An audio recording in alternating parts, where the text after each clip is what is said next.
అపోస్తల కార్యం 10వ అధ్యాయం 40వ వచనం. అపోస్తల కార్యము 10వ అధ్యాయం 40వ వచనం. దేవుడు ఆయనను మూడవ దినమున లేపి. దేవుడు ఆయనను ఎప్పుడు లేపాడు? ఆయనను 3వ దినమున లేపి, ప్రజలందరికీ కాక దేవుని చేత ముందుగా ఏర్పరచబడిన సాక్షులకి, అనగా ఆయన మృతులో నుండి లేచిన తర్వాత ఆయనతో కూడా అన్నపానములు పుచ్చుకున్న వారికి మాత్రమే ప్రత్యక్షంగా కనబడినట్లు అనుగ్రహించను. యేసుక్రీస్తుని దేవుడు ఎప్పుడు లేపాడు? 3వ దినమున. ఇంత స్పష్టంగా ఉంది కదా. యేసుక్రీస్తు లేచాడు అనే విషయం అందరికీ తెలుసు, కానీ ఇక్కడ లేపింది ఎవరు అనే విషయం మనకు అవసరమై ఉన్నది. 3వ దినమున ఎవరిని లేపాడు? దేవుడు ప్రభును లేపాడు. లేపిన తర్వాత ఏం జరిగింది? అందరు కనబడలేట. చూడండి, ప్రజలందరికీ కాక దేవుని చేత ముందుగా ఏర్పరచబడిన సాక్షులకే.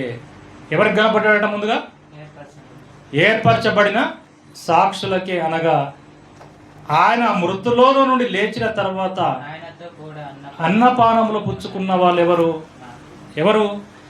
అన్నం ఎవరైతే తిన్నారో ఆయనతోని, ఎవరైతే ఆయనతో ఉన్నారో ఆ శిష్యులకు మొదట కనబడ్డాడు. అందుకని ఇక్కడ దేవుడు ఆయనను లేపాడు అనే విషయాన్ని మనము చూస్తున్నాము. అపోస్తల కార్యము 13వ అధ్యాయము 34 వచనం, 33, 34. అపోస్తల కార్యములు 13వ అధ్యాయము 32 నుంచి చదువు. 32 నుంచి చదువు. దేవుడు యేసును లేపి, చూడండి, పితరులకు చేసిన వాగ్దానమును మన పిల్లలకు నెరవేర్చి ఉన్నాడని మేమును మీకు సువార్త ప్రకటించుచున్నాము. అలాగే ఇప్పుడు చూడండి, ఒక మాట అంటుండే ఇక్కడ, అలాగే నీవు నా కుమారుడవు, నేడు నేను నిన్ను కనియుంటిని అని 2వ కీర్తన యందు రాయబడి ఉన్నది. ఎక్కడ రాయబడి ఉంది మాట? 2వ కీర్తన మనం చదువుకున్నాం కదా. ఇప్పుడు ఈ మాట దేనికి కనెక్షన్ ఇచ్చిండు దేవుడు? దేనికి దీన్ని జతగలిపాడు? 32వ వచనం నుంచి మనం చదివితే ఈ నేడు నేను కనియున్నాననే మాట దేనికి సంబంధించినగా మాట్లాడాడు దేవుడు? 32వ వచనంలో అన్నాడు, దేవుడు యేసును లేపి. అంటే ఆ లేపి అనే మాట ఏదైతున్నదో, నీవు నా కుమారుడవు, నేడు నిన్ను కంటి, అంటే ఇవి రెండు ఒక దగ్గర ఉన్నాయా లేవా మాటలు? ఇప్పుడు యేసును ఎక్కడ కన్నాడు అనే మాట 2వ కీర్తనలో మనకు అక్కడ అర్థం కాదు. ఎవరిని కన్నాడు అనేది మనకు అర్థం కాదు. అక్కడ దావీదుని కన్నాడా లేకపోతే ఎవరిని కన్నాడు అనేది అక్కడ మనకు స్పష్టత లేదు. కానీ అపోస్తల కార్యము కొత్త నిబంధన వచ్చే తర్వాత ఇక్కడ సంపూర్ణ వివరణ దొరికింది మనకు. ఏమని దొరికింది సంపూర్ణ వివరణ? అసలు అక్కడ దేవుడు 2వ కీర్తనలో మాట్లాడిన మాట ఎవరి గురించే కాదు. అక్కడ యేసుక్రీస్తును మృతులో నుంచి లేపడమే పుట్టించడము. ఏంటి?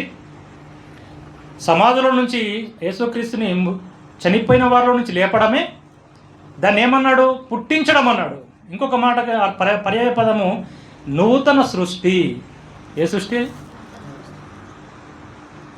2 కొరింథీయులకు 5:17 చూడండి ఎంత మంచి, అంటే యేసుక్రీస్తులో మనం ఉన్నాం అందరం. ఇప్పుడు ఈ సృష్టి వేరు. ఈ సృష్టి భౌతికమైన సృష్టి కాదు. 2 కొరింథీ 5:17 మంచిగా చదవాల. కాగా ఎవడైనాను క్రీస్తునందున్న ఎడల వారు నూతన సృష్టి. చూడండి, ఎందుకు నూతన సృష్టి? ఎవడైనాను క్రీస్తునందు ఉన్నాడంటే క్రీస్తు ఏమై ఉన్నాడు? ఇప్పుడు నూతన సృష్టి. అంటే ఎప్పుడు నూతన సృష్టి? యేసుక్రీస్తు మృతులలో నుంచి లేపబడిన తర్వాత నూతన సృష్టి అయినా. కాబట్టి ఎవడైనాను అన్నాడు ఇక్కడ. కాక ఎవడైనా క్రీస్తునందు ఉంటే, అంటే క్రీస్తుని నమ్ముకుంటే వాడు నూతన సృష్టి అని చెప్పాడు.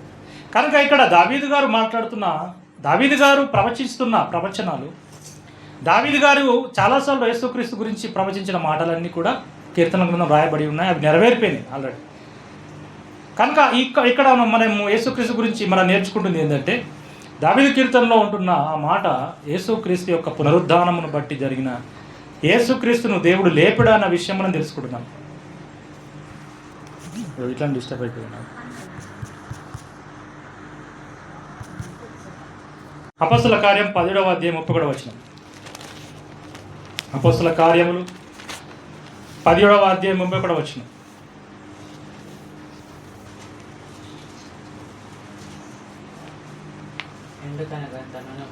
ఎందుకనగా తాను నియమించిన మనుషుని చేత నీతిని అనుసరించి భూలోకమునకు తీర్పు తీర్చబోయేడి ఒక్క దినమును నిర్ణయించి నిర్ణయించి ఉన్నాడు. మృతులలో నుండి ఆయనను లేపినందున దీని నమ్ముటకు అందరికీ ఆధారం కలగజేసి ఉన్నాడు. దేవుడు మాట్లాడుతున్నాడు. ఏమంటున్నాడు ఇక్కడ? దేవుడట తాను నియమించిన మనుషుని చేత. ఎవరు మనుషుడు? తాను నియమించిన మనుషుడు అంటే ఎవరు ఇక్కడ? తాను నియమించిన మనుషుని చేత అన్నాడు ఇక్కడ. నీతిని అనుసరించి భూలోకమునకు తీర్పు తీర్చబోయేది ఒక నిర్ణయం అట. ఒక రోజు ఉందట, ఒక దినమున్న. దీనికి భూలోకంకి ఏమున్నది? ఒక రోజు తీర్పులో ఒక తీర్పు ఉంది మనందరికీ. మీరు మంచి చేసినా చెడ్డ చేసినా అవన్నీ ఎక్కడికి వస్తాయి? దేవుడు తీర్పులోనికి వస్తాయి. ఆ తీర్పు గురించి మాట్లాడుతూ అక్కడ మళ్ళీ ఒక మాట మాట్లాడు. మృతులలో నుండి ఆయనను లేపినందున అన్నాడు. ఏమన్నాడు ఇక్కడ కూడా? అది కోడి వేశాడు. చాలాసార్లు కోడి వేస్తున్నాడు దేవుడు. అంటే మృతులో